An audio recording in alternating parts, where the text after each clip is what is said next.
Hey YouTubers, 39 Nights Rest here. Just wanted to give you a little look at what I'm doing today. Got this Yardworks 10x5 29-inch snowblower. I picked it up for under 50 bucks. The thing does starts and runs perfect. Everything moves on, nothing seized up. Impellers are okay. I'm going to show you model number, if I can get down to it. That's the model, in case you're wondering if it's the same one. It comes the engine. A little rusty. That was the biggest thing.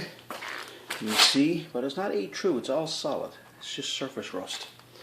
But it really does need a paint at this point. You see, it's just a lot of rust, but it's solid. I did touch up paint there before, and it's the same thing inside. If I got enough light to show you.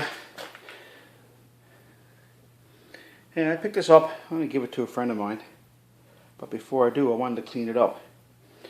But to paint inside here, where the inside the second stage impeller is, I wanted to be able to remove the augers and the impeller.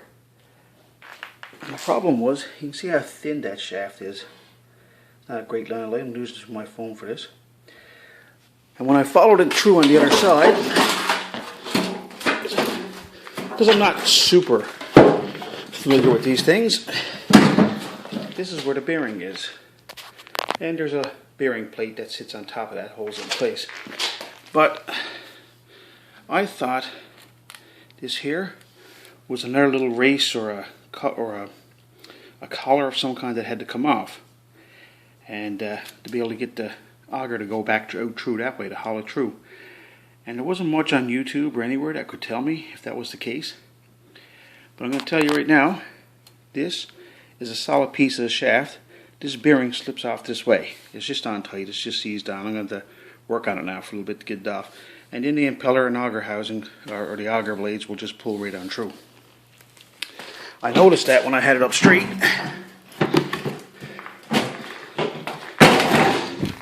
And I had it tipped up on its side. Like this. I could finally see through to the other side.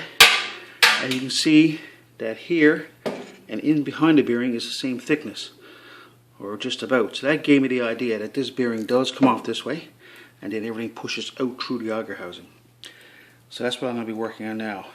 But if you come across one of these blowers and you need to take the augers out, and you don't want to split the gear right there at the end of between the two auger blades, you don't want to split that to try to get at the inside there, then it's just a matter of removing the